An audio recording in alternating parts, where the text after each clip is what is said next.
You're listening to Unpacking the Eerie. We've got a penchant for some dark shit, but are routinely left unsatisfied with the way that these stories are told. So here we yap about scary stories and scary people. And also the considerations of power dynamics, social, racial, and economic justice that are often left out. Join us as we explore the unnerving, nuance, depth, and pockets of hope. Join us as we unpack the eerie.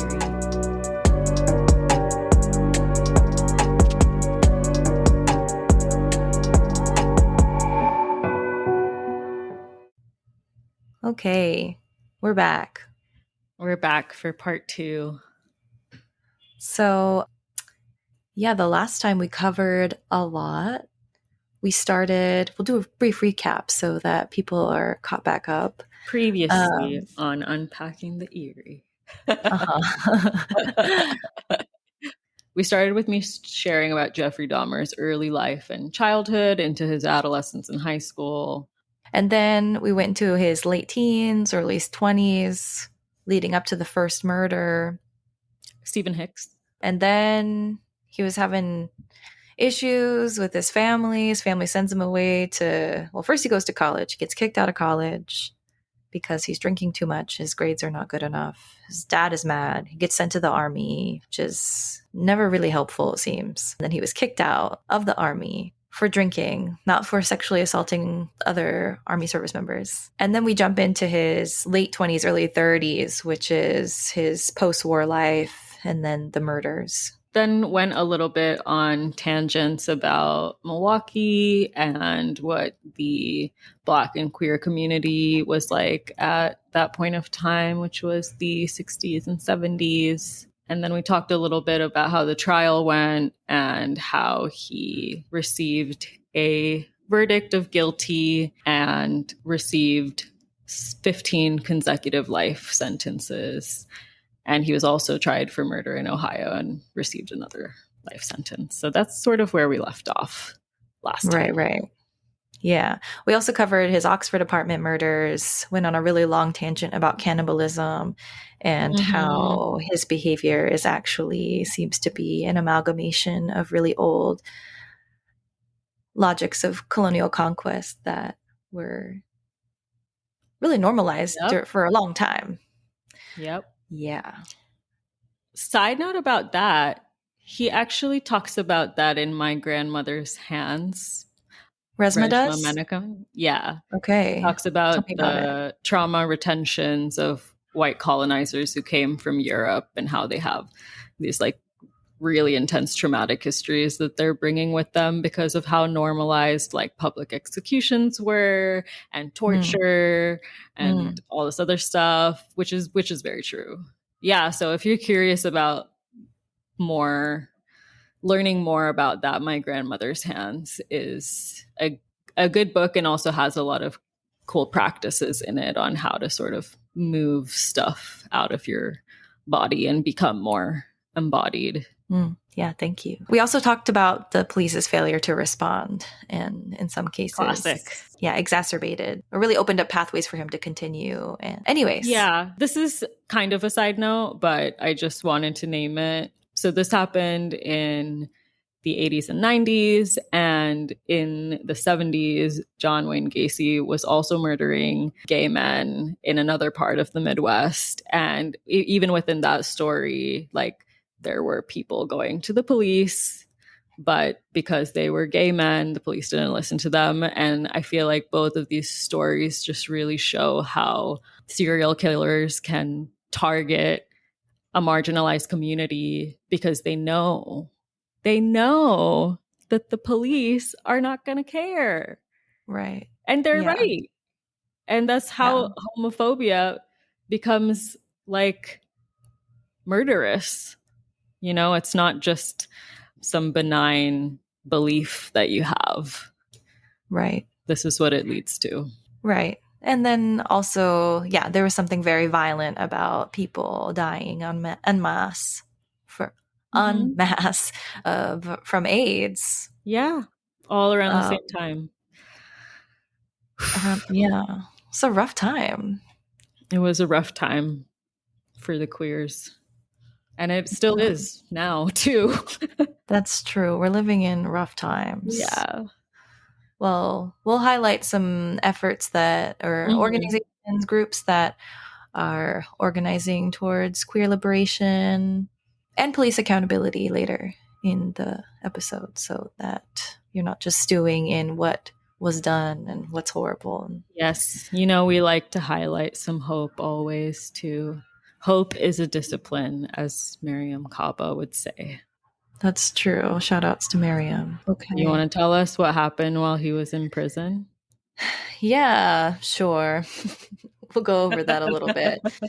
So he's arrested and he doesn't make it very long in prison. He was not a well liked person in prison, go figure. And he was often engaging in, it seemed like he was like making, I guess he was notorious for making gruesome jokes.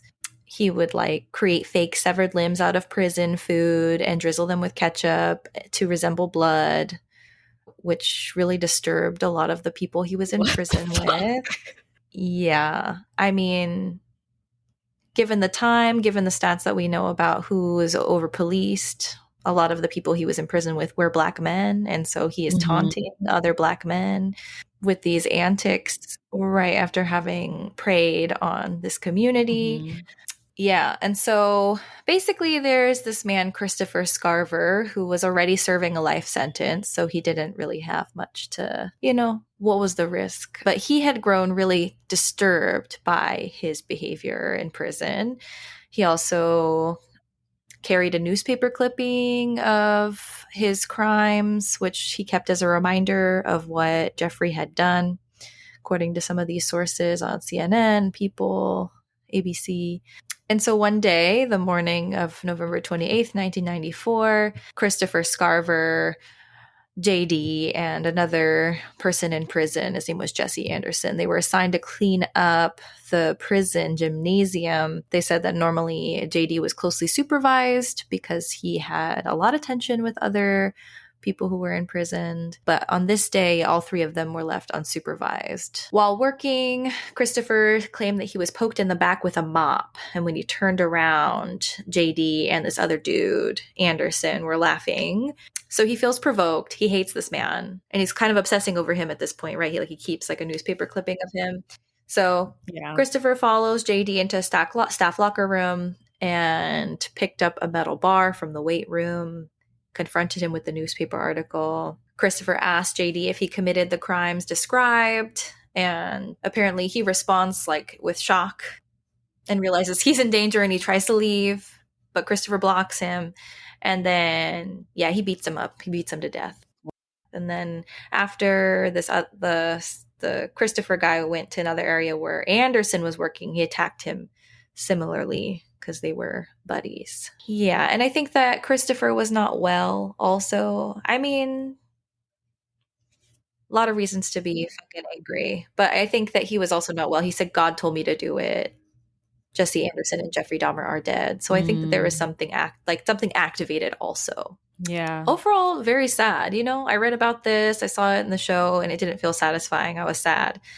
This man is clearly very traumatized. And it is sad. Christopher Scarver, you mean? Yeah, Christopher Scarver, yeah. And clearly was not getting the care he needed and then was put in the situation with this dude. It just felt like I didn't feel relieved about it, It just all felt very sad and nothing could actually make up for what he has done. Yeah, and it sounds like he was having a fun time in prison. Yeah, what a making fucking... I hate him. And stuff. I hate him. Yeah, I hate him too. And then Christopher said he thought that the prison staff may have intentionally left him alone with JD, which, I could see that happening. Yeah, I could see that. Yeah, so that's what happened there. JD was pronounced dead about an hour after they found him in the bathroom, and then the other guy he attacked died in a couple days. Yeah, so I guess he was serving 15 life sentences, but was only in prison for 2 years. Oh, yeah. So he wasn't there for very long. Yeah, so that's what happened in prison. But we're going to turn back to people who are maybe more important. Yeah. Yes. I'm going to share a little bit about his victims, what they were like. I'm going to go through each one of them and share a little bit about them. I found this information from the Milwaukee Journal Sentinel and also listening to family members make victim statements at the trial on Court TV, which you can watch if you're curious. So Stephen Hicks was described by his father as a deeply caring person. He told a story to AP about how they went on a hunting trip together and Stephen shot a rabbit and was as proud as he could be and then bawled his eyes out. He had just graduated high school 3 weeks before he was killed, and he was just trying to go to a concert, the summer before going to college. Stephen Tuomi was 24 years old, grew up in Ontonagon in the Upper Peninsula of Michigan, and worked as a short order cook in a Milwaukee restaurant. His classmates said that he was quiet but artistic. One of his classmates says that she was in art class with him and he made a beautiful lead-stained glass lamp that she can still remember. He is the only murder victim that Dahmer was not charged for because of lack of evidence. Stephen Tuomi was killed at the Ambassador Hotel, and his father was told originally by the police that they could do nothing because there were no signs of foul play, which is wild. Jamie Dockstader was 14 years old and was part of the Oneida Native community. He liked to play pool and ride his bike, and he was the oldest of 4 children, and his mom lived in Tampa. She said, "One of my son's favorite sayings from the Bible was, 'Forgive them, for they know not what they do.' I will never feel that way about Dahmer. He sits there so calmly and explains all the things he did. He knew what he was doing." Richard Guerrero was 25, came from a Mexican family. His sister said that even when her brother got in trouble with the law, the first thing he did was call his mother. He sometimes babysat his 2-year-old niece. And because of this, his sister knew that he was dead right after he went missing because they didn't hear from him. His sister felt the police didn't take it seriously because her brother was Hispanic. The family actually hired a private investigator who defrauded them of money. And Richard's father, who worked at a golf course, lost a lot of his life savings because of that. During the victim statements in the trial, his sister, Jamie, spoke for her family. She said he would always take the needs of others before his own. And she said in Spanish that Jeffrey was el diablo, el puro diablo, which means that he's the devil. Anthony Sears, 24, managed a Baker Square in Milwaukee and was planning to celebrate his recent promotion to manager with his family over Easter dinner, but he never showed up. He was an aspiring model, like a lot of Jeffrey's victims, and he was saving money to try to leave Milwaukee. His mom, Marilyn, said he loved to have his photo taken and loved to run off with his friends for days at a time, so he wasn't actually reported missing until a month after. She said he never showed up, so I figured he just went out to celebrate with his friends. And this is also like the 80s, right? So people don't have cell phones. And she said a few days later, I called and just got his answering machine. She said Anthony had wanted to get married to his girlfriend as soon as he had enough money. And during the trial, his mom just said, "Why my son?" which is heartbreaking. Raymond Smith, aka Ricky Beeks, who was 32 when he was last seen. There's not a lot of information about him, but some of the publications say that he went by the nickname Ricky Beeks or Ricky Bix, that he was a sex worker, and that he was last seen at a Milwaukee tavern in May of 1990. He was living with his half-sister at the time and was the father of a 10-year-old. Edward Smith, 27, he was also hoping to be a professional model, and he went missing in 1990. And in 1991, his sister received a call, potentially from JD, telling her that her brother was dead. And his brother, J.W. Smith, read statements from members of the family in court. He said, Ed was raised in a Christian home where he learned how to be loving, trusting, and a respectful human being. He also read from the perspective of Eddie's mother, Josephine Helen, stating, Eddie inherited all the blessings that a family structure had to offer. The greatest of those blessings was love. His other brother, John Andrews, stated, Jeffrey Dahmer has erased a million futures for me of my closest brother. His sister, who was also his roommate, said, my best friend, my better half, my roommate, he took away the laughter and he took away his dream of being a model.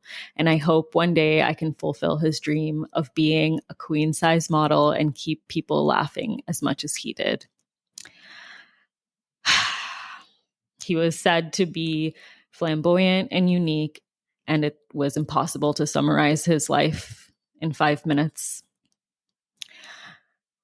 Ernest Miller, 22, was about to start at an arts college in Chicago, was hoping to be a professional dancer. His aunt said he was very talented and had been performing at church since he was young. He graduated from Milwaukee High School of the Arts, West Division, and then worked a few years before planning on going to college. He was in Milwaukee visiting relatives. His uncle said, there is no place in a civilized society for anyone who shows no regard for life. I'm not for the death penalty, but you are the perfect candidate, referring to JD. He also said, you took the coward way out. Did you ever stop to think this is someone's son? Did you ever stop to think this was someone's nephew, uncle, cousin, grandson, or just someone's friend that is missing him dearly? And then he also said to the Dahmer family, I know there are some dark days to come, so look to the hills and you will make it through. David Thomas, 22, he was a father to a two-year-old, and his ex-girlfriend described him as fun-loving with a penchant for hustling. She said, I try to go on with my life, but I can't let it go. Every man I meet, I think of David. He's in my dreams. It wasn't unusual for him to also be gone for weeks at a time, but he was reported missing by his ex-girlfriend that month. His mom, Inez, at the trial said, you took away a 2-year-old child's father. She sits at the window asking, where is Dada? When is Dada coming? And I think that it is sad for a child to go through all of her life, not to know her father. I want to thank the jury for seeing this man for what he is, a sneaky, conniving person. Curtis Stoddard, 17, was a student who dropped out of high school and joined Gay Youth Milwaukee at the age of 15, had a job as a nursing assistant that he lost just a little bit before he went missing. He was planning on getting his high school equivalency certificate and also attending modeling school, and he went by the nicknames Dimitra and Kurta.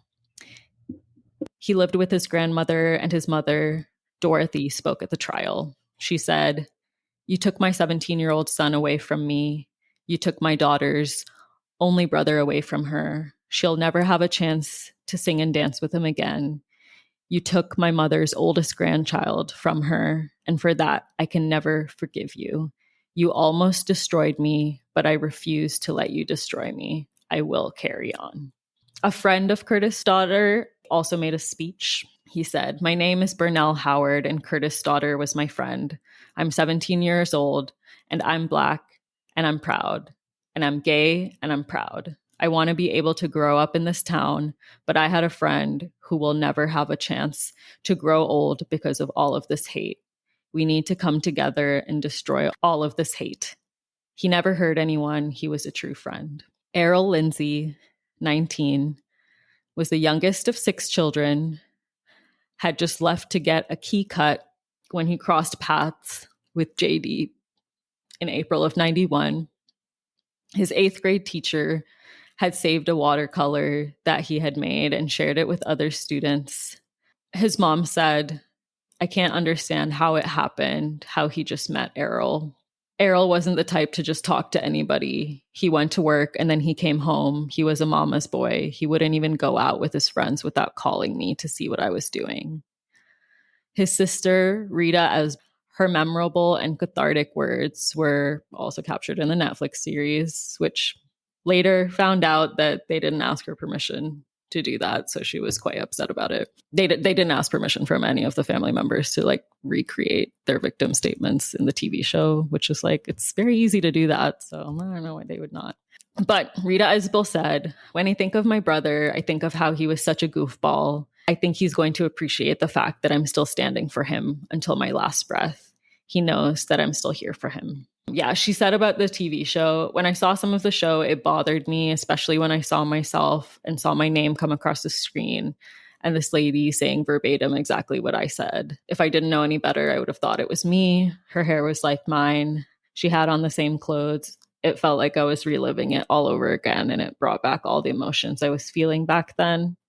I was never contacted about the show. I feel like Netflix should have just asked me if we mind or how we felt about them making it. They didn't ask me anything. They just did it.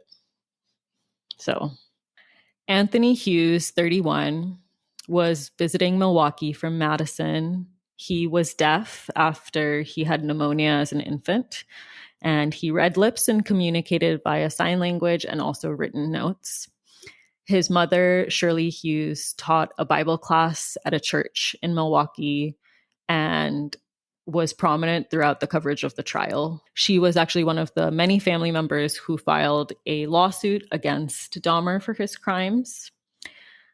She quoted a poem written by one of Tony's friends at the trial that was written from Tony's point of view. Mom, I'm gone.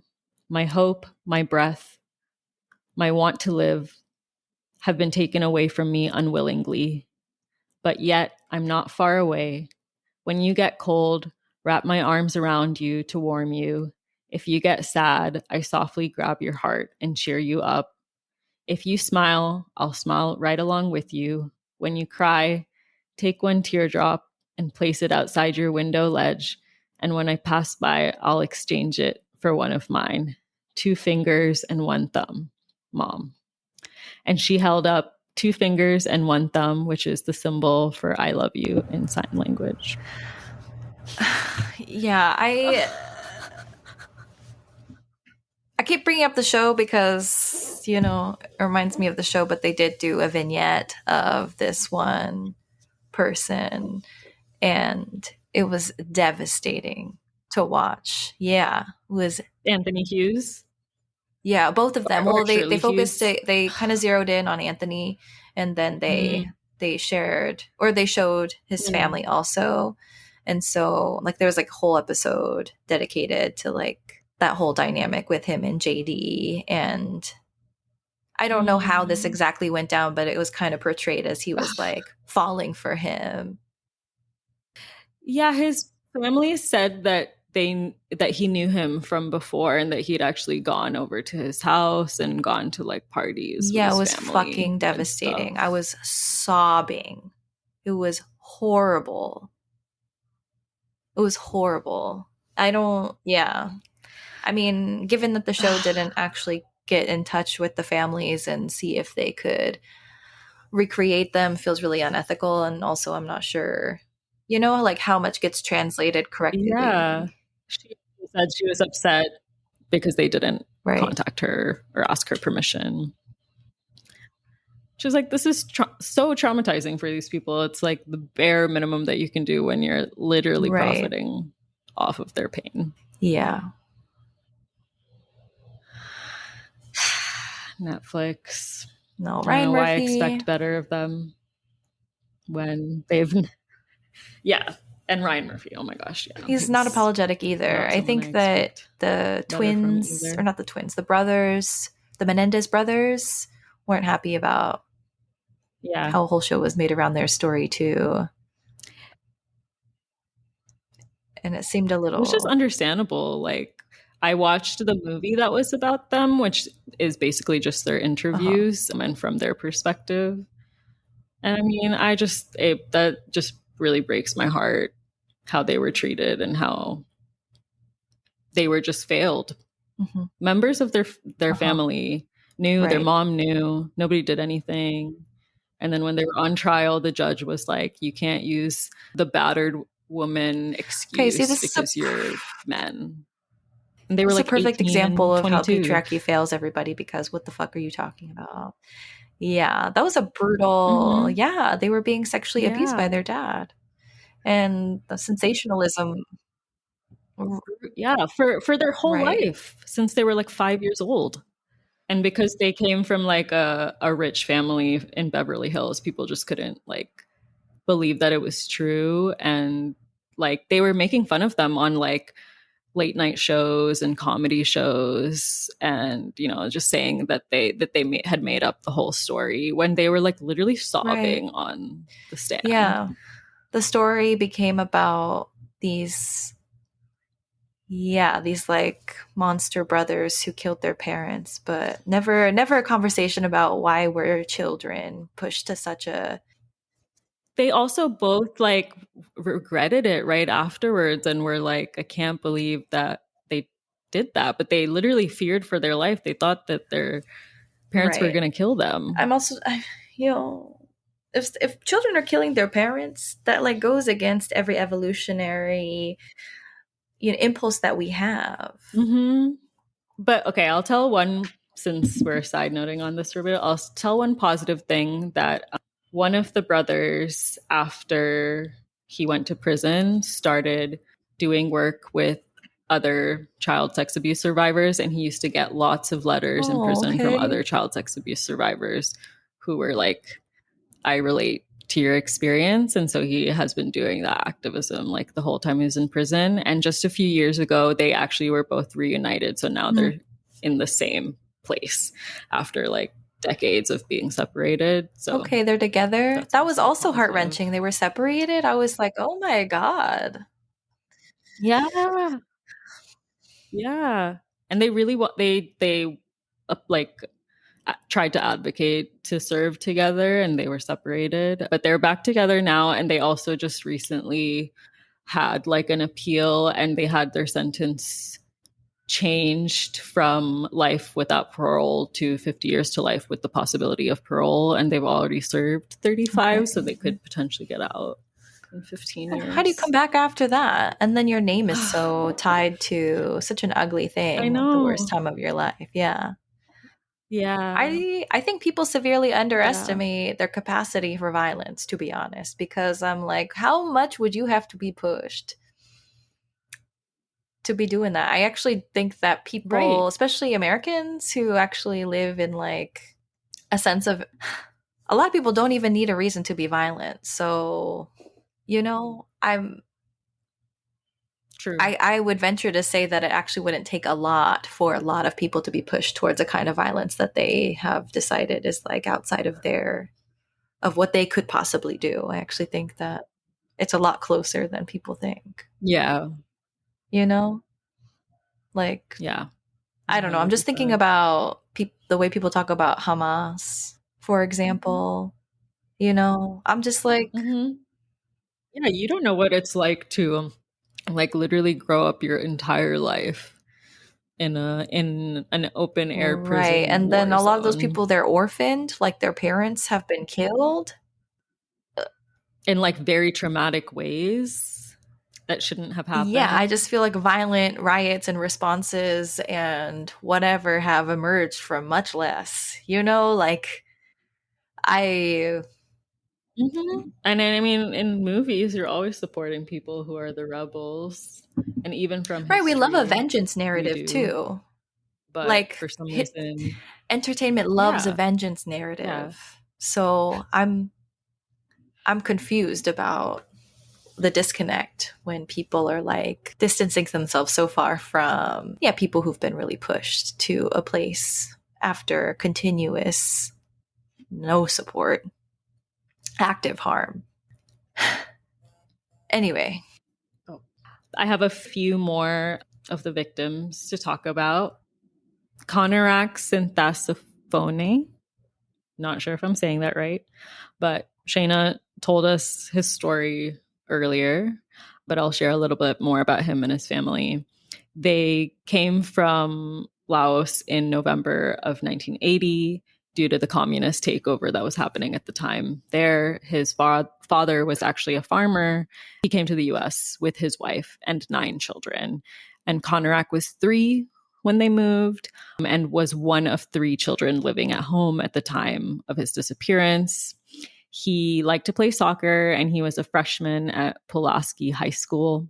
I think Shayna mentioned earlier that JD was actually convicted for molesting his brother. And if the cops had run his name, they would have realized that. But they didn't. They just believed that this was his young lover and let it go, which is still just like one of the most horrifying parts of all of this. And he was his youngest victim too. Matthew Turner, 20, was from Flint, Michigan, lived in Chicago, and was also an aspiring model. He actually met JD at the Pride Parade in Chicago and rode back with him to Milwaukee. He occasionally used the name Donald Montrell and had run away from home the year before his death and had wound up at a halfway house in Chicago. Debbie Hinde, who directed the teen living program at this halfway house, said he was a good kid. He was bright and articulate. The whole thing was very sad. He really targeted a kind of person that was probably a little more trusting. Yeah, exactly. And had more grace for his weird behavior. Vulnerable. He's weird. Vulnerable. When you watch him speak, he's off. He's fucking weird. And so I'm just thinking the kind of person who's like giving him a lot of like, maybe he's just socially awkward. He doesn't seem like someone who has a lot of friends. He really targeted them. Yeah. Like on top of being, he did. Racist and homophobic in who he was choosing. I think he also, he clearly chose people who were very soft on purpose. Mm-hmm. Yeah, artists, dancers, models. Like warm, inviting, social, gentle people. Yeah. Yeah. Fucker. Mm-hmm. Which is what a lot of their family members said about them too. Yeah. You know what? Fucker.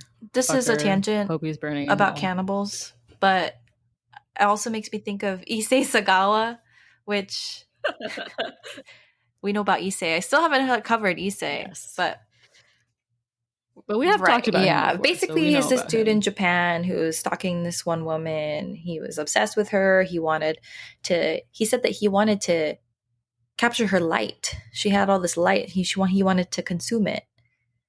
And that's why he did that.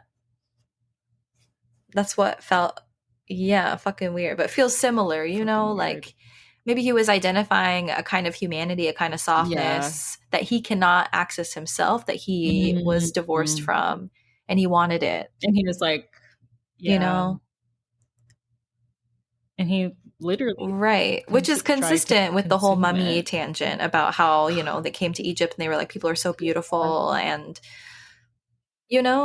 like living so healthy, they're living long, they smell good. I'm going to ground up their dead bodies and eat them because I'm going to consume whatever magic it is that allows for that.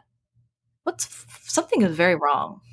Something very wrong in the European psyche in particular. And I know Issei is Japanese, but Japan definitely had a series of being really scary imperialist fuckers. So I can imagine that the inheritance 100%. Of that conquest does something similar. Anyways, Jeremiah Weinberger, 23.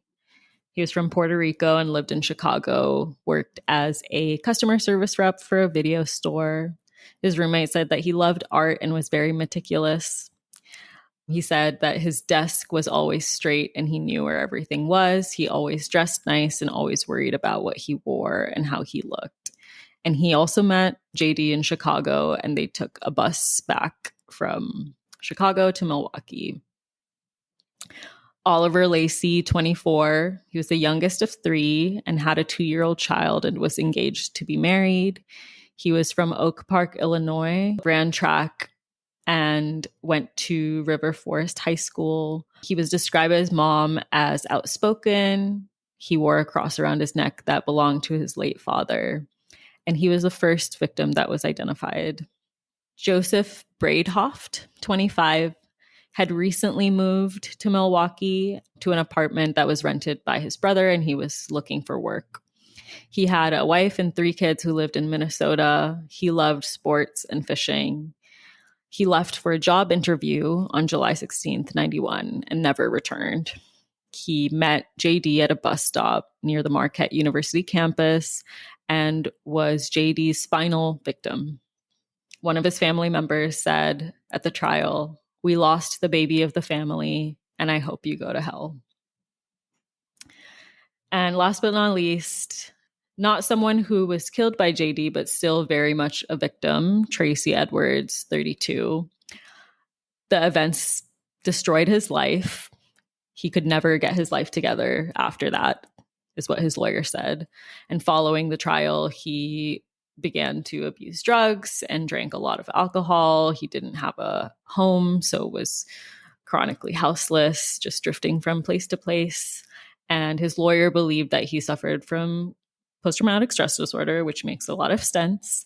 And he was very, very averse to wanting to remember what happened to him or even talk about it.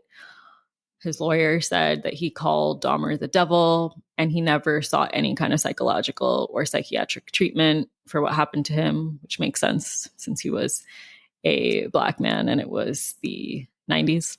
Instead, he chose to self-medicate with alcohol and drugs.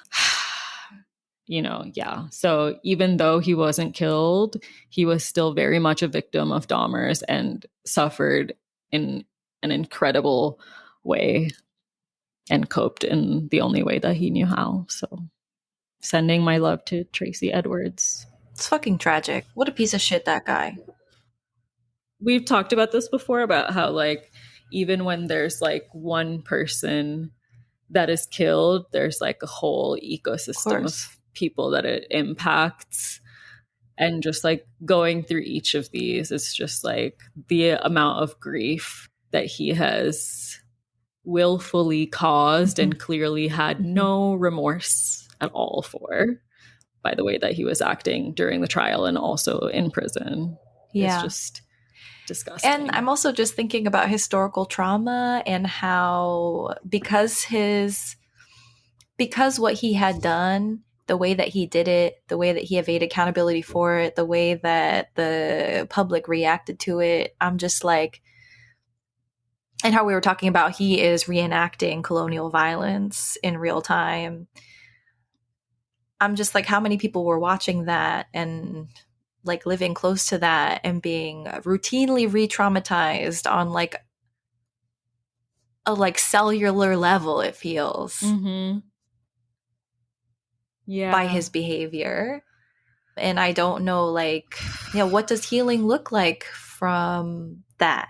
Like the traumatic historical memory of and the way that we embody that level of violence. I don't know. That feels really nebulous to me. It feels like something Western medicine actually doesn't have the answers to. Yeah. And Tracy Edwards, I saw an interview with him. He's just fucking stuck. He's so traumatized. Yeah. Which makes sense. He was with him for what, like 5 hours? Like, right. We talked about that last in the show, which, I'm not sure what gets translated, but there was a part at the end that was like, he was in the hallway and he was like, he's killing my people over and over. And I was like, oh, I have chills and I'm sobbing again because what the actual fuck? It kind of reminds me also of Jim Jones. Oh, say more. Because Jim Jones also murdered like a whole community of Black people. Under the guise of like, I'm more progressive. I'm going to save you. Yeah, and I'm sure like the way that he was just going into gay bars was kind of like a and going to Pride. Yeah, it was his way of being like, oh, Yeah, he probably did get marked as a relatively more safe person because of those things. And Yeah. people also have the Yeah. empathy of, even though you're white, you're still probably experiencing the violence of homophobia during this time. I bet you he really could Yeah.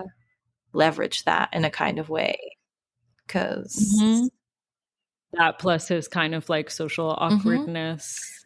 narcissists love a victim narrative. Oh, for sure. And I mean, Jim Jones was also a That's true. narcissist. It's So consistent. yeah, Yeah. it is consistent. So, thank you for Yeah. sharing the stories about the victims and the survivor. Also thought it was worthwhile to, highlight this woman, Glenda Cleveland, she's now a little more well known. I think she became a pretty significant part of discourse about this case with the Netflix show and then the documentaries that came out. She was portrayed by Niecy Nash, but she was like a big part of the show. She was his neighbor in the show and like calling the cops and all of this. And they did some blending of people to make her character, so it wasn't all accurate. But if you saw the Mhm. show or even saw the trailer, you know who this is. That's Glenda Cleveland. And she became famous after the fact, after he was convicted and all of this stuff, because she had called the cops so many times and they failed to respond every single time. She wasn't actually his next door neighbor. She lived in an adjacent building, but she did know him. And I remember at some point in time watching a documentary where like they were interviewing this woman who I think was Glenda. He would always offer sandwiches that people now think that was like human meat sandwiches. And the look on her face, she was just fucking disgusted, just disturbed as hell. But anyways, Glenda, I guess community hero of sorts. I wanted to just highlight her a bit. This is her, I'm pulling from her obituary. She passed away in 2011. And this was written in the Milwaukee Journal Sentinel by Jim Stingle. And so says Glenda Cleveland was Jeffrey Dahmer's neighbor, and the serial killer could have been stopped 2 months earlier if the police had only listened to her. So she was calling regularly for like 2 months. And this is without other context, like she or her nieces found Conorak on the street. Pontiac. And yeah. And so she called then and then routinely would call because the weird Smell. smells would waft. People were screaming. No response. She tried and she You know tried and she what's was you know what's wild is like I see cops arresting people for like the most inane shit, but then I hear stories like this, and then I watch a John Wayne Gacy documentary, and they're just waiting for like some big thing to happen in order to like arrest these people who are actively murdering people. right. Like the cops in the John Wayne Gacy one were actually tailing him for like a very long time, and he used to like ask them to come into his house and stuff. And at one point they came into his house and one of them smelled decomposing flesh, but Mm-hmm. apparently that was not enough for them to arrest him at that point, even though they were cops and they knew what decomposing flesh smelled like. So he was certain that's what it was. And I'm just like, so when it comes to these white serial killers, you're like waiting for some like insane level of evidence to feel like you should arrest them. But when it comes to like poor black and brown folks, whatever, just arrest them whenever, Yeah, wherever. whatever. Looking suspicious, walking down the street, not using your turn Yeah. signal, smoking a joint, being too happy. When people don't leave like an area where there's a protest, failure to Yeah. disperse, Yeah, wild, the math is absolutely not mathing. wild. Yeah. And I actually consume like a lot of true crime media, and this happens consistently where they're like, we don't have enough for a search warrant, we don't have enough for an arrest, and I'm like, but you have so much. Right.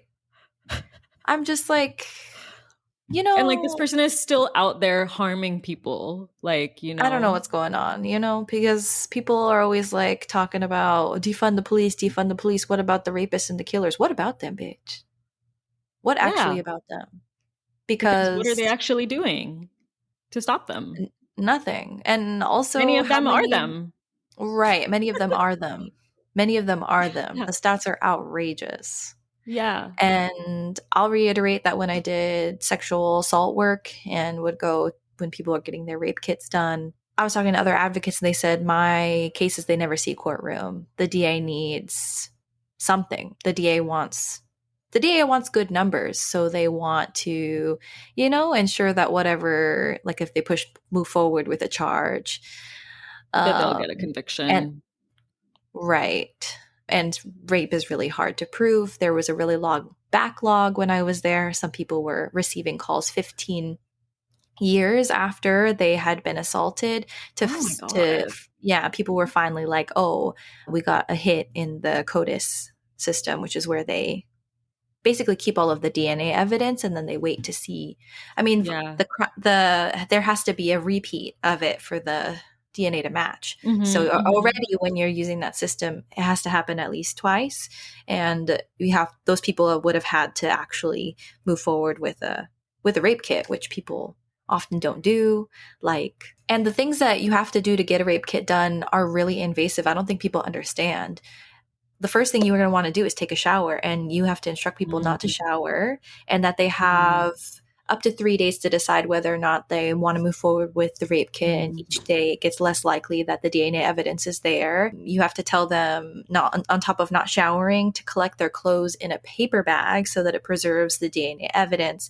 And then they have to make sure they go to a hospital with SART nurses, specifically sexual assault response team nurses, specifically because you need to go through a lot of training to be those nurses. So if a hospital does not have those nurses, they're Why is not not all authorized. nurses that? I don't know, but they're not authorized to do rape kits. And so people would call Okay. and be like, I went to this hospital, I have to go somewhere else. Or they won't take me here, and I would have to tell them that you can only go to this one trauma center. That's where the SART nurses are. And then you also have to be within the jurisdiction. So if you're somewhere else and get assaulted, want to go home, and you're outside of that jurisdiction, you have to go back to the place that you were assaulted, because that's where, if you want to do a rape kit, because they only have jurisdiction in the places that they have jurisdiction in. So I've had to tell people that they had to go to a different fucking hospital immediately after they were assaulted Oh my God. to move forward with the rape kit, and that they could get actual medical care here or there, but they couldn't collect their DNA and whatnot. So the barriers are massive. The questions are extremely, extremely invasive. The way that you have to go through every single part of what had happened to you, the types of violence that happened to you, time frame, outrageous details. And it's also like, they're like in there with a speculum, they're taking your blood, they're giving you all of this medication, poking, prodding. And then if you want to talk to the police, which you don't have to, you can submit a rape kit. I think not all places are the same too. It's all different places. I think you can submit a rape kit without actually making a police report, but a lot of places are going to want you to do both. And they're like, it's actually not likely you're going to see a charge if you only do one. So you get like a police officer gets called in, usually a beat cop, not actually someone who's trained to talk to survivors.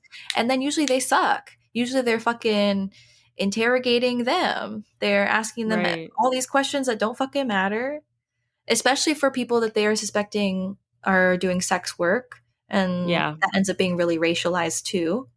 They're definitely treating white survivors differently than Black survivors.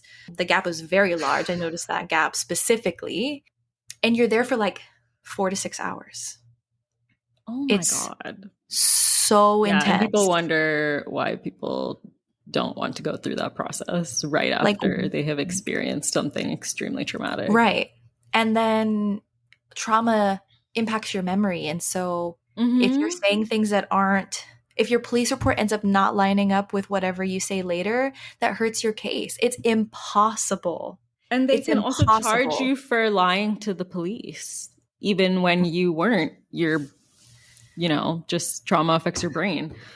Right. Oh my gosh. So everybody should know that actually that is not, you don't just go to the police or just go to the hospital. That is an outrageous amount of expectations to put on somebody who's just violated in such an intense way. And then for what also? For what? Like that doesn't it doesn't mean that they're going to get any justice from that process.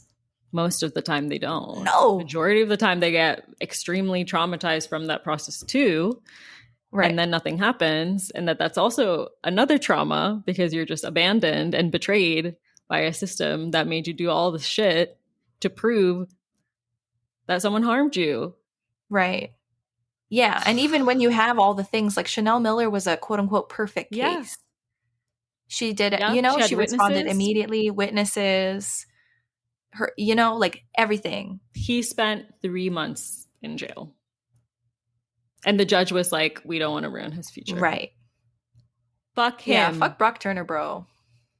Yeah. Fuck that guy. Piece of shit. Never forget his name. Brock Turner is a rapist. Right. Brock Turner is a rapist. Face of rapist. Mm-hmm. He actually is in some psychology textbooks under the sexual assault section. So okay, that gives some something. Right. And I want to say, like, the victim impact statement that, before, when she was like Jane Doe, they didn't release her name. Yeah. I was sitting there thinking, like, oh, she's a really compelling writer. And I feel really emotionally moved by this impact statement. And I was like, what are the odds that anybody else is getting even a crumb of accountability? Or not that the system offers accountability, it's a system of punishment. And, right. No one gets awarded for telling the truth, but right. really. But how do you even get a crumb if you don't have, like, she had all the things. She did all the right things. And then she could even speak eloquently to her experience and move an audience in a way that people, like, yeah. And still, I also do wonder that, like, when you're in a courtroom, she is a mixed Asian woman. And I do wonder about the impact of that in the jury, Yeah. Related to what you just said about sex workers, though, the Long Island serial killer was targeting sex workers. And right in the beginning, like, it took them like something like 16 years to find out who it was, even though they had information about him, like from right in the beginning. Right. But one of either the DA or the police commissioner at one point was just like, oh, well, these girls have chosen a high risk job, as though they should just be expect to be murdered, when it's like, it's literally your job to be like, this is literally your job, is to investigate and find people that are committing murders. And you're saying, like, well, sex workers should just expect this because this is a job that they've chosen. What is that show? SVU is propaganda, because no cops be acting the way they act on SVU. That's so true. It is propaganda. Yeah. There was an episode just chilling. I was in some boba shop and I was watching them respond to DV, and I was just like, this never fucking happens. Are you serious? Right. That's not what happens. Propaganda, for sure. It's propaganda, bro. I can count on my hands the number of times a police officer responded with compassion in either of those situations. And one hand is not enough. Those are anomalies. No. Yeah, exceptions. Exceptions. You're not gonna change the system. It changes you. They're a great example, And the only time they're helpful is when they're breaking the rules, and then they get transferred and they can't, they're very fucking sneaky. By the time that the sexual assault org that I was working with actually built some type of any kind of relationship with responding police officers, which is to some degree a need because people are reaching out. We have limited points of access to get help when someone is raped. And so survivors are going to the police. That is just something that is happening. And it's a matter of, like, would you rather an advocate be there or an advocate not be there? Would you rather them be able to access their police reports with ease, or would you not? So I remember those are always a point of contention in kind of like abolitionist spaces, like with a kind of all or nothing vibe. But also it's like, yes, and, yes, burn it all down. And this is what we have right now. This is what people are accessing right now. And when you're saying you're survivor centered, what do you mean? Because it's actually not our. It's not our say, like, what someone wants to do after they've been assaulted. Right. And the problem is not that they want to or feel like they have no other option but call the police. But it's really about why is it that other options are not available. Right. We'll plug here, though, there is this coalition that I'm part of that's a global coalition called Survivors for Justice Reform. They have an Instagram page, and we have a WhatsApp group. And every now and then someone on there talks about how they were able to access like a restorative justice process, but it's, again, like an exception that it's like very not accessible to most people in most places. Right. And what most people have access to is the police or nothing. So, right. Yeah. So that's cool. Yeah, plug. We'll add it in the resources. Yeah. But yeah, by the time that relationships were made with any police officer who was responding to sexual violence, those people would be transferred to a different place. It felt very intentional, actually. They didn't want. Yeah. What's that even about? I think it's about so control. Fucked up. Yeah. Yeah.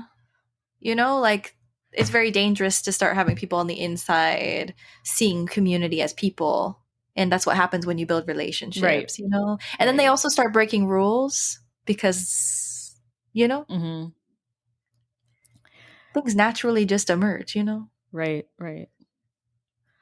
The only way to be ethical sometimes is to break the rules. And so they move them. And so it's impossible, really. There is no authentic collaboration. It's just about, like, how do you reduce harm in situations like this where the options are limited. But anyways, Glenda was, this obituary says that she became a symbol of good at a time of so much bad in our city. She got involved. She tried to help. She spoke a life or death truth and was ignored.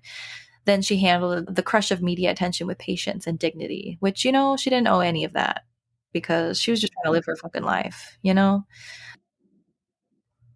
Whenever I see like the amount of media that, like, I don't know, just like attacks people after these situations come to light, I just feel so overwhelmed and sad for anyone that has to deal with that on a daily basis after going through something so traumatic. Yeah, leave her alone. Y'all weren't listening this whole time. Leave her alone. Right. Yeah, she said that she just wanted her life to go back to normal. That's what she said to a lot of reporters who showed up at her door. And the obituary says that her privacy returned eventually. So 2 decades later, on Christmas Eve, she passed. She was 56. There was no funeral, though memorial service is planned for the spring when family and friends. That's young, isn't it? It's pretty young, yeah. Yeah. And I guess a lot of her family didn't live nearby, and so they planned her memorial a little bit later to come travel. She was born in Mississippi, so I think that's where a lot of her family was. Rest in peace, Glenda. Yeah, thanks for, you know, being a solid member of the community. The best that you could. Yeah. You did the most that you could. Yeah. Which was within your power. Yeah, I'm sorry, Glenda.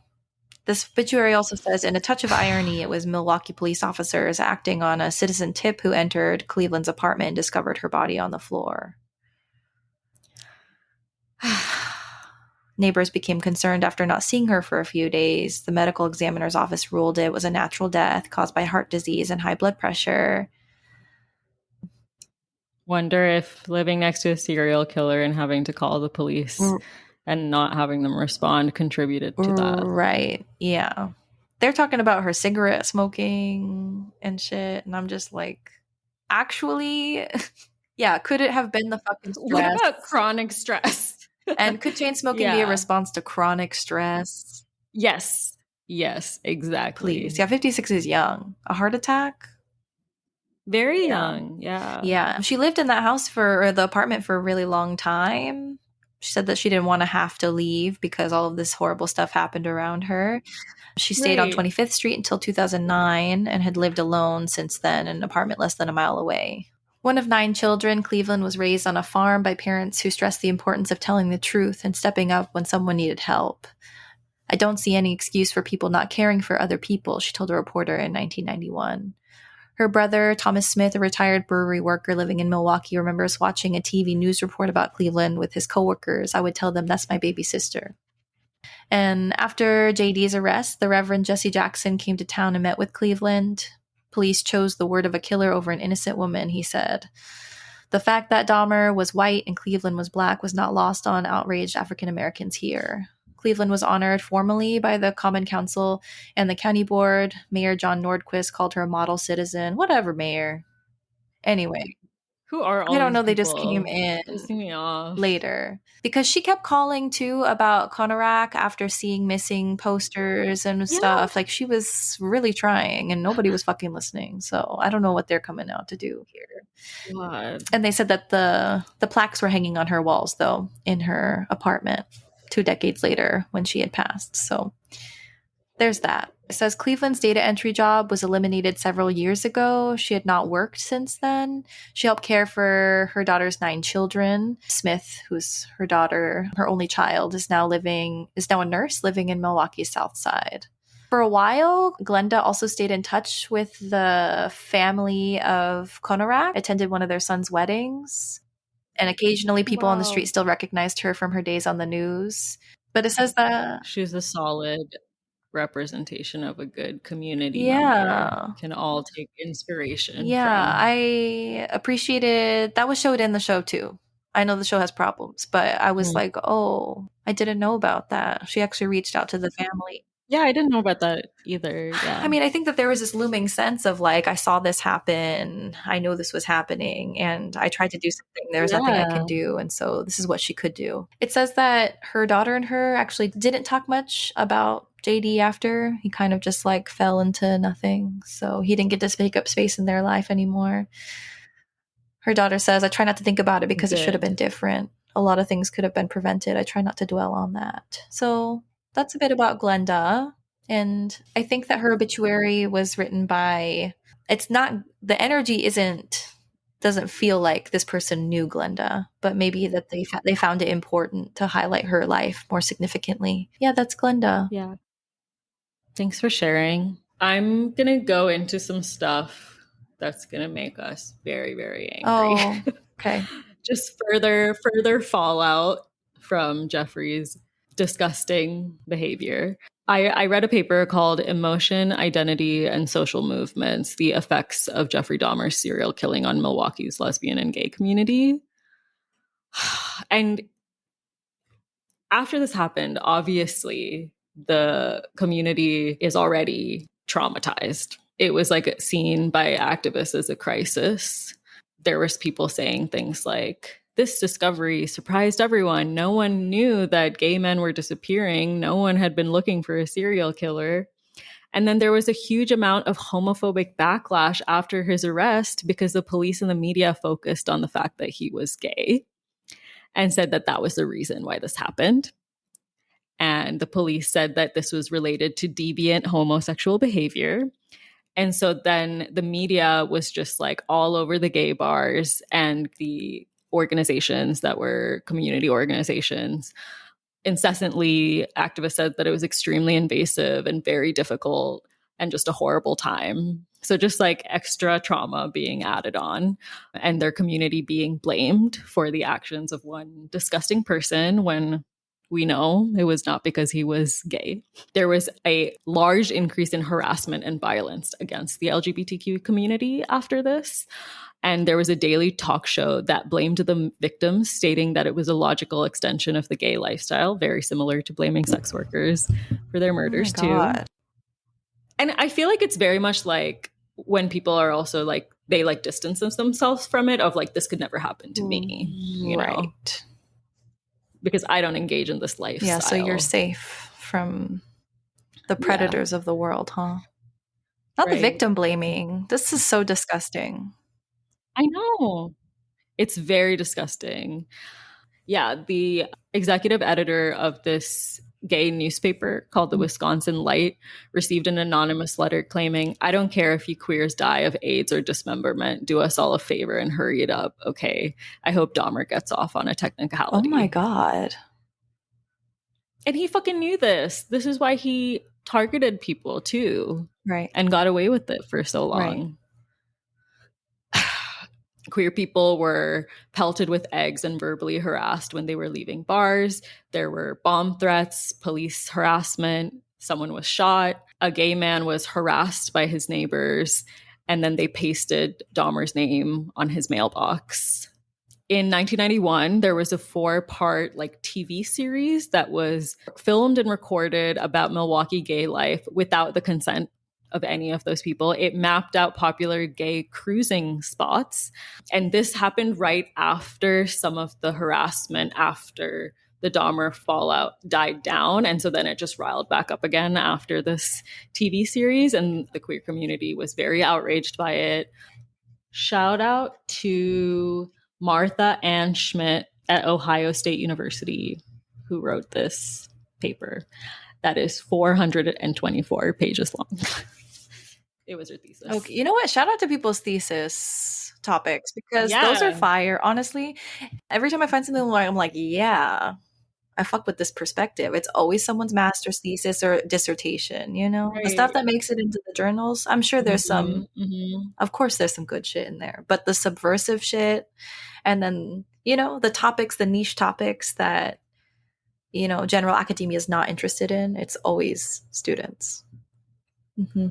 It is always students, and they go so in depth for their theses. I love it. So after this TV series came out, gay and lesbian activists were invited to appear on the show as, I guess, a response to this. A lesbian activist who called the reporter who produced the segment to discuss the dangerous implications of the series said, "I think it's very ironic that the whole reason Jeffrey Dahmer was as successful as he was is what you're saying about this, is because he preyed on people that he felt would not create an uproar if they disappeared. Here you go, showing people who possibly want to do the same thing exactly where gay men are, and you reinforce that belief. So exactly what are you doing? We're doing this for your safety. Bullshit. You're doing it for our safety. You put a bullseye on our backs and just say, okay, it's open season," which they did. They were labeling the place. They had a map, and they were like, this is where queer people are cruising, after there was just a serial killer who was targeting them. I found a paper too, Intersectional Experiences of Violence, studying the serial murder of 16 men and boys in Milwaukee, 1987-1991, by Sally Fedak. This is Emotion, Identity, and Social Movements, the effects of Jeffrey Dahmer's serial killing. Okay, see, bitches are doing work. Okay. I'm pretty sure this is kind of old too. Yeah, she wrote it in 1993, very soon after it happened. And she interviewed a lot of people. She did a lot of primary research where she talked to people in the community. So yeah, that's why I got a lot of good info. I read a lot of her thesis, actually. So they tried to make a task force within the public school system to create a set of proposals that included sensitivity training, support groups for LGBT students. But before they were able to present it to the school board, a religious institution stepped in to stop the vote. So never went through. The Milwaukee Lesbian and Gay Pride Committee had their funding vetoed by the mayor days before Dahmer's trial began. There was a protest in front of the mayor's house after this happened. One lesbian described the challenges that was posed to the community, stating, "I think that recent events have been directly related to the Dahmer murders. The school board not taking on a proposal on better training for the staff and sensitivity and sex education for kids on gay, lesbian stuff. And I think also the mayor vetoing the funding for Gay Pride Parade. He didn't want to do it. He didn't want to do that veto. He told us all he didn't, but he did it for very political reasons. And it's because the right-wing fundamentalists feel like Jeffrey Dahmer has basically proven them right. And they've really organized much more strongly than we have, unfortunately. And they're putting a lot of pressure on all the right people. to stop things from happening. So I think it means we've got to work a lot harder to just get the little things that we want. And a lot of them feared that the dominant system was holding their community responsible for the killings and equating Dahmer with gay, and that homophobic attacks on their community would continue after this. So really fucked up, already traumatized by this fucking dude who was targeting queer, Black, Indigenous people of color. And then they get this fallout. So you could just see the amount of pain and trauma this one disgusting man has caused. And I really hope he is just rotting, because I do have some positive stuff about positive responses that were formed by the community at this point as well. Psychological centers and programs also increase services of counseling for family and friends of victims, as well as the gay and lesbian community. There were also groups and workshops to address the killings, impact on the community. However, these only lasted for about 6 weeks, so it was very short term. There was a network called the Milwaukee Lavender Network that was formed, and it was a network of lesbian and gay groups in response to how the police handled the murders. And they work with the media, the police, and elected officials to educate and sensitize the public to issues that the LGBT community faced. And they actually held a press conference in which they charged Milwaukee police with homophobia and racism, called for an independent investigation, demanded education and training for the police on gay and lesbian issues, and asked for an official liaison. After the press conference, the press actually began to cover the story with greater sensitivity. So that's something. The police officers involved with what happened to Conorak were suspended with pay and later found not guilty. Yeah. I don't know if you already said Worth that. repeating. I think you did. Ridiculous. Yeah, worth repeating. Reports and proposals by the Milwaukee Lavender Network and a commission that was formed by the city called the Blue Ribbon Commission happened. Queer Nation held an action called a die-in at police headquarters. On August 5th, there was a vigil to remember and rebuild peace. 1,000 people gathered and marched to the city jail where he was being held, and family members of victims spoke, local ministers, and leaders of the Black and gay community. And the founder of Stop the Violence and Anti-Violence Project within the Milwaukee's Black community said, African Americans, gays, and other minorities are being treated as second-class citizens, and we must do everything in our power to eradicate racism. This one case has reopened so many wounds. So the community did come together because they were kind of forced to, because of how they were being treated after this happened. And I think it's just so wild that straight people, when they do shit, it's not like they're straight people are awful and they're doing this because they're straight, or any dominant group, right? When anyone in a dominant group commits a crime, it's never about their identities. It's just right. They're a bad apple. But when it's someone from a minority group, it's this is because they're gay, Right. They're all bad. It's just really wild. It's very delusional. It's very delusional because who is putting people at risk? Yeah. Being a part of certain communities, there is a greater risk of just existing. Who is creating the risk? Hello? Who is creating the risk? Ugh. If you want to dive deeper into the social conditions that made this possible from a lens that's actually a little more recent, this article by Sally Fedak was written at the University of Wisconsin-Milwaukee in 2020. Looks like in the MS of Urban Studies department. And I haven't read it all, but it's pretty comprehensive. Goes over policing and the value of young gay lives of color in the late 20th century in Milwaukee, searching for an intersectional response to trauma, policy implications, and lasting impact. They do talk about the Lavender Network and community response, and also how those responses still felt incomplete in that reform doesn't actually get to the root of the problem. A lot of communities are responding with sensitivity training, for example, is a really reasonable, rational response to police not doing their jobs. And there's, I think, a kind of hope there's a generosity and hoping that there are whole people working in places that are corrupt who could maybe learn how to respond better. And there's this whole other issue of like, actually, it's a violent system and it's actually doing its job. Like, you know, the DV world, the DV ladies, there was a whole move, like the Violence Against Women Act centers criminalization as a response. Police officers would respond and tell people to take a walk. You know, they weren't responding at all. So a lot of energy did go into sensitivity training and all of that. So, you know, like the sensitivity trainings, I think, produce marginally better responses from some people, and it doesn't get to the root of what's going on. And also, you can't speak to somebody who does not have a conscience. And I think you actively have to kill your humanity to do that work. I think that's true. So, you know, that's what I got to say about that. You do. Yeah. He actually talks about that in My Grandmother's I bet he Hands, does too. So yeah, it's been on my list. I should check it out. Resmaa does cool work. And the idea of somatic abolitionism, I think somatic work is inherently political, but it doesn't always show up that way. So the grounding in that, actually there are parts of you that, you know, the oppressor lives inside of our bodies.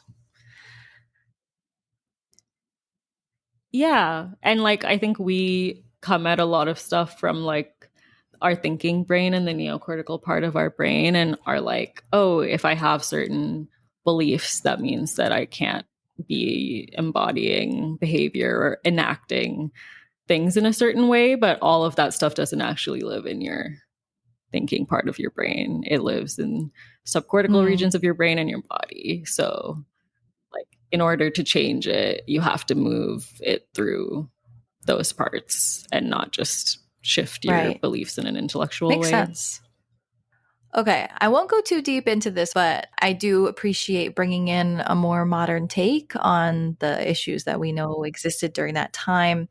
They kind of frame violence from an abolitionist lens, using Ruth Wilson Gilmore's concept of violence, in that it's, you know, kind of grounded in actions that increase susceptibility of premature death and harm, which kind of includes inaction as a kind of violence. Whereas I think that when we talk about violence, there's like a really active, malicious, you know, aggressive component to it. And I think that it captures that, like, oh, actually negligence is violence, and active withholding of resources is violence, especially when you know that that withholding can lead to someone's death or bodily harm, you know, which I think, you know, speaks to the violence of the AIDS epidemic, for example. Yeah. And then the police's inaction, knowing that this guy was doing what he was doing. It, like, a lot of the violence was actually what they didn't do, what was not done. And also they talk about, basically the whole thing is about how that his murders and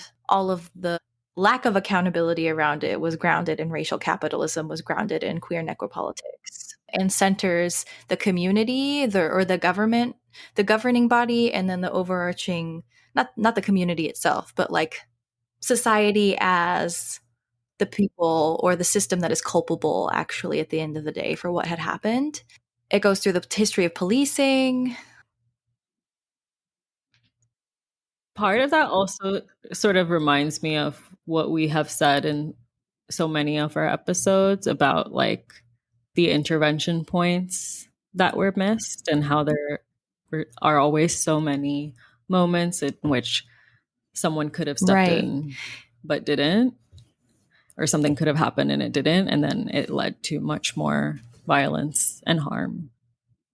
Yeah. I mean, I think throughout his whole story, we're just seeing sites of inaction, sites where he wasn't held accountable, right, the entire time. There was not a single moment in time where there weren't many, many opportunities for people to intervene, and they did not, or ask questions, and they did not. From his childhood onwards.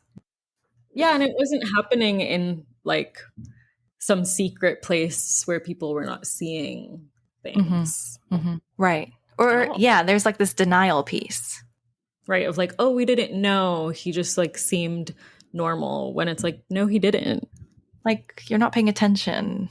There's like a whole lot of denial of like, you know, because with acceptance that something is wrong is also the responsibility to take action. But if you just deny that something is true, then you can just like say like, oh, well, I didn't know. So that's why I didn't do Right. anything. This is weaponizing competence to the max. Yes. Oh, I Yes. didn't know.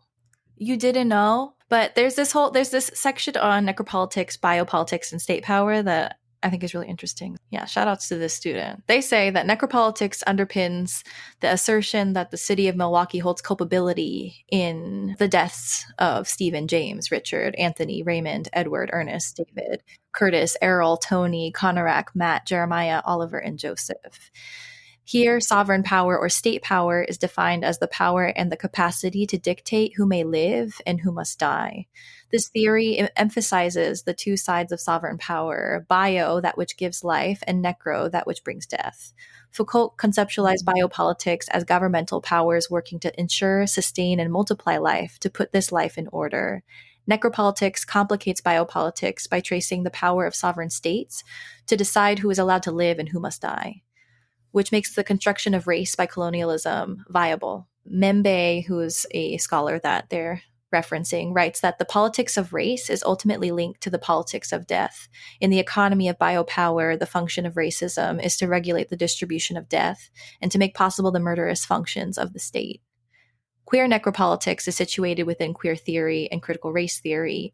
While there are varying positions within queer theory, a shared resistance to the end goal of liberal inclusion remains key. Queer theory rejects normativity and defies social and civic systems that police and exclude queer experience. Jose Esteban Munoz writes poetically about the drive to obtain a utopian queer future, one which we may never touch, but is felt as a warm illumination of a horizon imbued with potentiality. This ideality of future queer worlds as a theoretical basis for critical queer theory and praxis, and connects to other anti-racist freedom movements such as abolition. Works on queer necropolitics then aim to demonstrate the ways in which sexual difference is marked in hegemonic political understandings in a way that accelerates premature death. The death of the 16 men in this case study involved overkill, a concept that is used to describe cases of excessive violence, including decapitation and the removal of body parts post-mortem. Stanley's use of queer necropolitical theory is useful here because it helps us conceptualize the overkill, dismemberment, and cannibalism that was sensationalized by the media during this case. In addition, necropolitics and overkill illuminate the assumption that queer life has no value, often defended through the trans and gay panic defense. When a trans or queer person is murdered, the accused perpetrator has the option to use this defense to excuse their behavior or lessen their sentence. And then they go into talking about queer necropolitics being used as a way to frame literature around trans kids living. It's like a real defense. They use that. They use that. What? I mean, we're hearing it. It's just discrimination. It is just discrimination. Actually, this part is good too. Wow, this is a good paper. Shout outs. I'm sure that people who write their theses, they get it done, they get their whatever, and then they move on. But shit is being used right now on this podcast because I appreciate. They put so much effort into it, so it's true. Thank you. Yeah, a scholarly work of art. They also go on to say that queer necropolitics is used to frame literature around transgender kids living in a white settler society, such as US or Canada, through the queering of necropolitics, the unequal distribution by the state of life-sustaining resources among the deserving who may live and the undeserving who must die, is termed precarity. Unlike necropolitics, which focuses on large-scale state power, queer necropolitics focuses on systemic racism, classism, and institutionalized state violence, which takes the form of the prison industrial complex, lack of access to healthcare, and policing. And then talks about how the theories challenge milestones accomplished by LGBT movements like same-sex marriage, because there's not been attention paid to issues outside of gender and sexuality, and is actually not doing the deep work of transforming culture. Right. Yeah. They talk about criminalization, like this whole section on racial capitalism and its role in creating worthy, unworthy narratives that allowed Jeffrey Dahmer to exist. And also for people to profit off of his violence. Yeah. And how people have an appetite for violence against Black bodies, brown bodies, queer bodies. Yeah. I mean, would recommend if you're interested in doing a deep dive, but I appreciated that perspective as a way to kind of ground. I feel like that's a good transition to some stuff that I have about the reception of the Netflix show by some people in the Milwaukee community. So I think it came out like 2019 22 or 23, something like that. Something like that. Recently. Yeah. Yeah, but like 30 years after the murders. And I read this article from NBC News where they interviewed a bunch of people about it. And they interviewed this person called Eric Wynn, who was a Black drag performer at the time. And he actually noticed that a lot of people stopped coming and he didn't know why. And then he saw the paper when Dahmer had been arrested, and he felt like it ripped his heart out. He said that him and other Black queer people who are from or lived in Milwaukee are reliving painful experiences due to the dramatized Netflix show about the murders. He says that Ryan Murphy owes victims' families an apology for the show, and he also says he was a fan of Pose and very disappointed in the sensationalization in Dahmer's show. I think I mentioned already before Rita Isbell's response and her extreme disappointment that they didn't talk to her about the show or contact her about it at all, but then, used verbatim what she said in court. Other Black queer Milwaukeeans have also said that the series has been re-traumatizing for them because they or their families knew victims and because of the culture of fear that the murders created for queer people of color in the city, which I just talked about as well. Ricardo Galaviz, who's the associate director of the Milwaukee LGBTQ Community Center, says that he's seen a part of it, but is reluctant to watch all of it. He says that the story brings up painful memories, and he is now 40 and he recalls coming out at 17 and then hearing his parents associate him with Jeffrey Dahmer and other people in his community with the serial killer. He says this show is obviously re-traumatizing for not just the families of Dahmer's victims, but to queer people of color and Black queer people in particular, who are in a moment where we are seeing a continued rise in violence and hate crimes against LGBTQ people of color and LGBTQ people in general. Mm-hmm. So Ryan Murphy, I don't know, do better, man. Yeah, because this is just kind of gross, the way that you profit off of people's pain and like don't even ask for consent. Yeah. Yeah, there's a way to do ethical storytelling and redistribution of resources after. Yeah. If you're going to do that, at least, the least you can do is, compensate people. Like, what are the practices around that?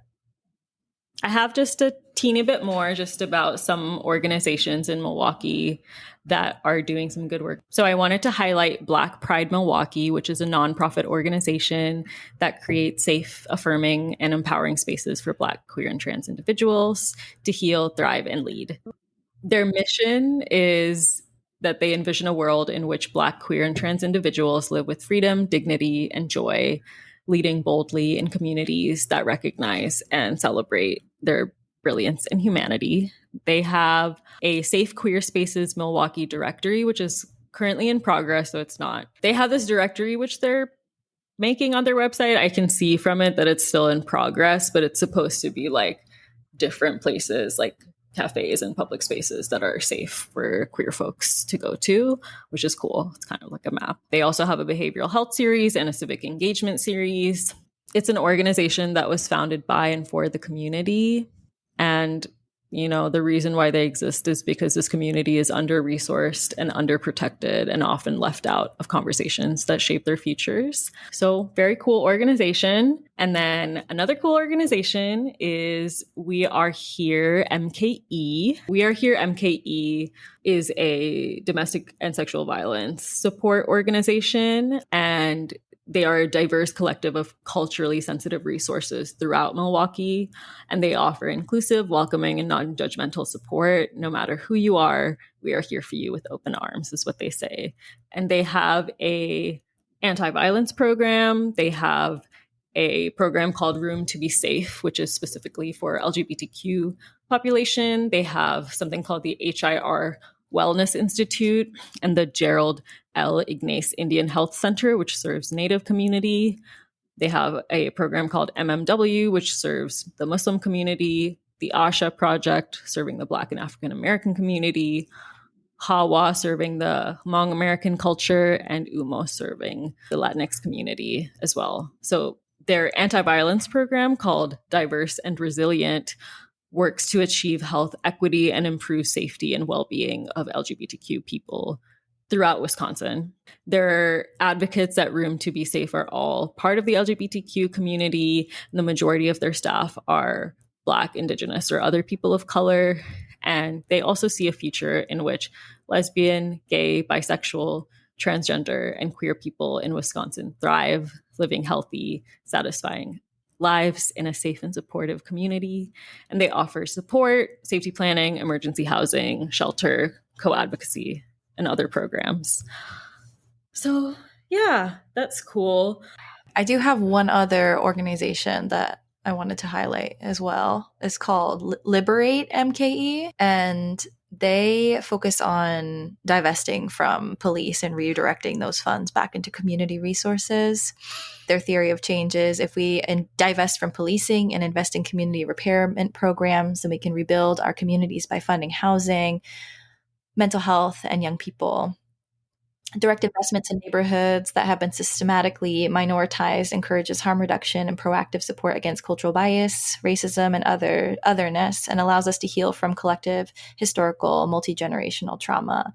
And they have a page on their budget wins, which is pretty cool. In 2023, they advocated for adding $750,000 to the library to establish a pilot program providing Sunday hours. So supported... advocated the city redirect those funds into the library. It also creates a $2.4 million citizen-led transformation fund where residents will have influence over how money is spent. Wow.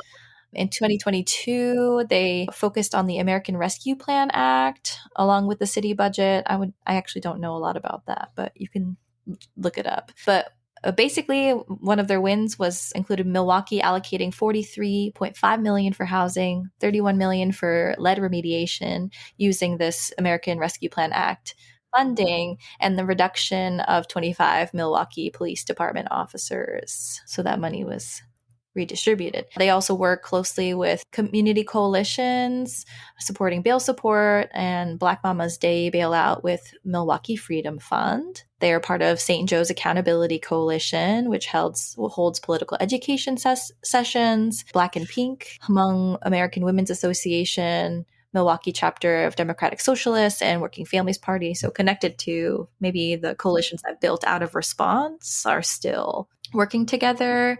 In 2021, they were able to reduce 120 police officer positions from the Milwaukee budget. They had a community sign-on letter supporting non-police response to mental health. Over 80 community partners signed on as part of this. They were able to redirect $2.9 million for a housing program, including funding alternative homeownership programs with down payment assistance and shared equity models. In 2020, they got the Milwaukee police budget down by $900,000. Wow. They actually did defund the police. They said overall we were able to achieve reducing this police budget by over $900,000 from what the mayor proposed, and close to $15 million less than what they requested, increasing funding for summer jobs for young people, quality housing, non-police violence prevention. Wow. The list goes on. They're doing incredible work, and it sounds like they're really trusted in community, connected in community. Yeah. So check them out. And it sounds like they actually work with the other orgs that we mentioned. So feels connected. Yeah, because they also that year advocated for $300,000 to create emergency housing programs for people displaced by lead hazard, domestic violence, homelessness, sex work. Yeah, reducing the police department's vehicle replacement budget by $300,000. Yeah, they're actively redirecting funds to community. This is actually pretty incredible. Liberate MKE. Oh, also, okay, so it does sound like the call to action is for support because it sounds like the police budget is growing while every other city department is seeing little to no growth. So they're up against a different shift. Yeah, check them out and donate if you can. We're going to do our next Ghosty Giver to them since they're doing some amazing work. Check them out. So I think that's it. We're ending on like a somewhat of a hopeful, positive note. Horrible things happen, but people respond. Yeah. People responded. People cared. And people were assholes too. And people were negligent, criminally negligent as well. Yeah. It's true. And we hope that you learned a lot from this. You know, the story about his murders has been covered so many times, but so many times it's just centered around like him and sort of sensationalizing it and not making space for the real people that were impacted in such profound ways that will last for the rest of their lives. 1:50 a.m. for me. Oh my God. Okay, yeah. Last time we did till 3, so this is better than last time. This time difference is really rough, you know? It is. I'm just getting my day started, 1:20 p.m., you know? So thanks for listening. It's been a while, so we're back. We are back. And then I don't know if we shared already, but we're going to shift the dynamics just a little bit because of the time difference. So you'll be hearing different stories with different guests, different, you know, unpacking the Erie and friends. Yeah, exactly. We'll cover some different stuff. Format will be pretty much the same, but also a little bit different. But we're also coming back after a year, and we're also coming up on 5 years since we started. So makes sense. Things are growing, changing, transforming. Yeah, August will be 5 years. Wow, no shit. That's kind of cool. Yeah, it is. That's half a decade. Okay. Well, almost happy birthday to our 5-year anniversary. Yeah. We'll see you in the next one.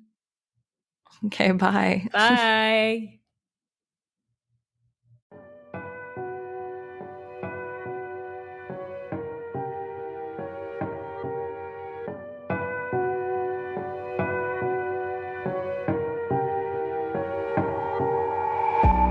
Thanks for listening.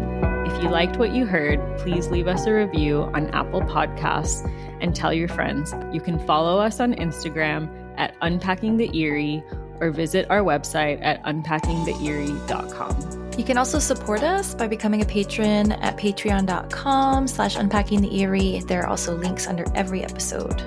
Tiers start at $2 a month, and we donate 25% of all earnings to a cause or mutual aid effort related to the topics that we cover. All other costs help us by supporting us in hosting fees, equipment, and our general well-being while we're doing hours of research, recording, and editing.